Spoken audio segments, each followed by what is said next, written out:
welcome to Abstract AF. I'm Sneha Jaswal, and in this episode, we're going to review 10 books under 10 minutes.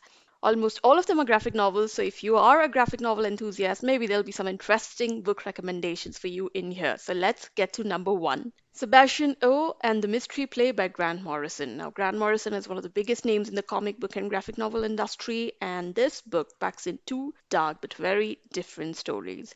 Sebastian O is a wealthy, flamboyant man who places the utmost importance to the way he dresses and would rather die than show up at a party looking underdressed. The story begins with Sebastian O being stuck in a mental asylum and how he breaks out and takes revenge upon those who put him there in the first place. The story is set in the Victorian era but has a very steampunk kind of a theme, so you have an interesting and intriguing mix of modern and Victorian moralities. And even though Sebastian O makes for an interesting read, the mystery play, on the other hand, the artwork was very different. The story was kind of boring, and I don't know, I just couldn't have my interest up in this book. So read this book only if you are a Grant Morrison fan.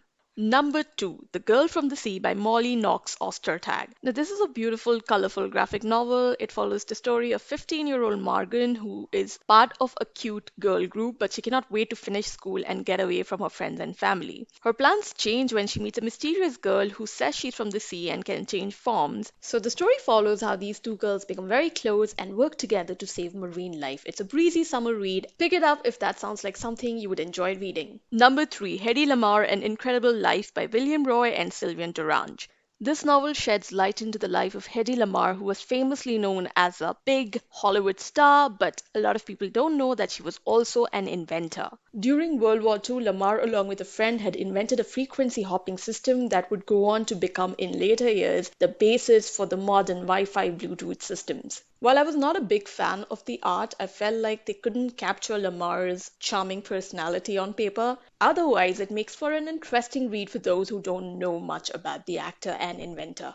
Number four, Algeria is Beautiful Like America by Olivia Burton. Okay, unfortunately, this book wasn't very impressive. The art was mediocre and the storytelling was also choppy. Even though the title sounds like it's going to give you a very promising look at the region, you get to see very little of Algeria. Olivia, the author, was born and brought up in France, and she goes to Algeria to explore her roots, but her eventual trip to the country is not very adventurous. She's practically handheld by a guide, and yeah, I think you should skip this book. Moving on to number five, Girl Town by Carolyn Nowak. This is a collection of short stories with some really nice, glossy, fascinating artwork and intriguing characters and situation.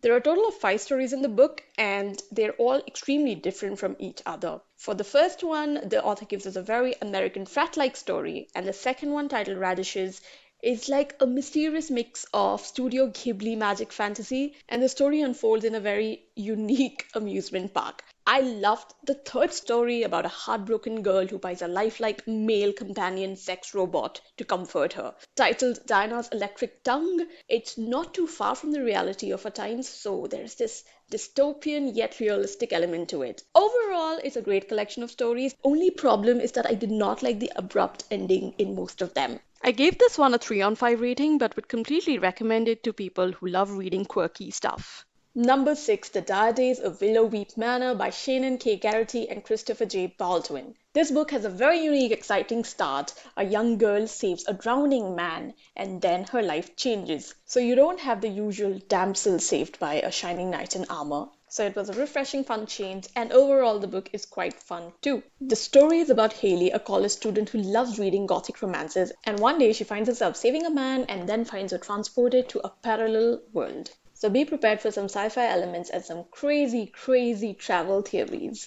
Book number 7, The Tea Dragon Society by Kay O'Neill. It's about a young girl called Greta who works with her mother, a blacksmith. One day she rescues a lost little dragon who's apparently a tea dragon, a special kind of creature who has leaves at the back that can be harvested for making a special brew.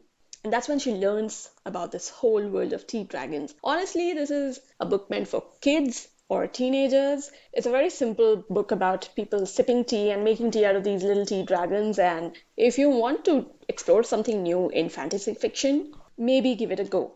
Number 8, The Tea Dragon Festival by K. O'Neill. Now I know that I wasn't impressed with the first book, but I decided to give this a go anyway. And this surprisingly turned out to be so much better than the last one. Maybe because it had elements that I related to. It's set in a rural village that kind of reminded me of my own ancestral village. But anyway, this book isn't really a sequel to the Tea Dragon Society. Instead, it follows the story of a girl called Rin who goes out to collect food and accidentally wakes up a dragon who had been sleeping for 80 years. What happens next is the rest of the story, and it's quite interesting. Book number 9, What to Do When I'm Gone by Suzy Hopkins and Hallie Bateman. The primary theme of this book is death. The illustrator of the graphic novel, Bateman, one day thought about what her life would be like if her mother passed away, and then she asked her mom if she would write a step-by-step guide for her on what to do if that day ever comes. So basically, the author writes about what her daughter should do on, say, day 1, day 2, day 3 after her death.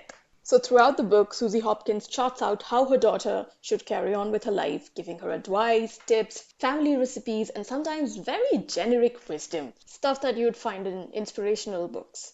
But I did enjoy reading the novel. Only thing is that as a reader, you cannot connect to the story if the mom in the book doesn't sound like your own mom. So I'm not sure if it would be comforting for readers who have lost their mothers, and also it's the kind of book that'll have very unique reactions from every reader, which also makes it a very hard title to recommend. And now to the final book, book number 10. This is the only non-graphic novel book in the list. It's called Pure Evil by Balaji Vittal. You can listen to episode 63 for our interview with the author. And as far as the quick review is concerned, this is a great book for Bollywood enthusiasts. It looks at the history of Indian cinema. It's not just a look at Bollywood villains like the cover might suggest. It goes beyond that. So definitely check it out if you're a Bollywood fan. And that's all. Those were 10 book reviews under 10 minutes. Talk to you in the next one.